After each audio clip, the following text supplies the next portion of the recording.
今集再講埋咧，就係瑞士有一個比較重要就係嗰個交通費啦，係啦。咁好多人都會去揀半價票啦，即係 half price 啦，或者係揀Sweet Travel Pass 啦，即係攞咗佢就可以飲啖樣啦。仲有咩 Super Saver Plus， 可能你買咗貨半年後咁樣就會好抵咁樣，係啦。咁貨我就冇得選擇，我冇得買 Super Saver， 因為我太 rush 啦。咁同埋我建議就係因為我已經同就係瑞士好睇天氣，即係如果嗰日落雨咧，我諗你邊度都唔使去，即係唔好上咗雪山，因為嘥錢嘥時間。係啦，咁所以建議咧就如果你可以買一個叫做Sweet Travel Pass 就比較好啲。咁第一就係你可以去轉你嘅行程啦，因為其實有時去揾下每一個飛啊咁都要時間。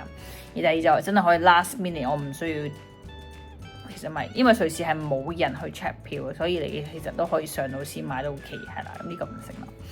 咁同埋就係佢有好多咧都係 for 譬如有啲 attraction 啊 museum 佢都係 free 咁樣嘅，咁但係我就好多都用唔着。咁 anyway 咁呢個亦都可以考慮一下咁樣啦。咁但係我覺得 overall 就係主要方便咯，同埋我諗當你搭到去尤其是如果我哋去 Paris 啊去 Italy 咧去到咁遠咧，我強烈建議你真係買個 Sweet Travel Pass 咁樣嘅，係啦。咁你有個問題就係頭等定係搭二等艙？即係好坦白講。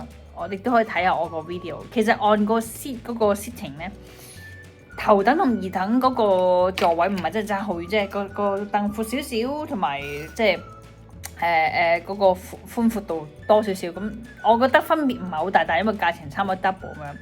咁但係最大一個位可能就係行李啦，因為如果喺 first class 佢真係會多啲 space。即係可能佢會足夠 for first class 嗰10個位20個位去坐。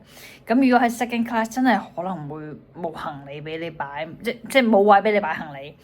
咁就可能要擺。其實咧，你問我 worst 嘅你可以擺喺凳底，大部分係凳底係有位。咁但係我見好多人都唔做，可能係整污咗個篋定係點樣。但係所以變咗可能其實都唔係太大 issue。如果你 accept 到個行李係擺喺下面嗰個即係比較 dirty 嗰個位置，你睇翻啲片就知都 OK 嘅，係啦。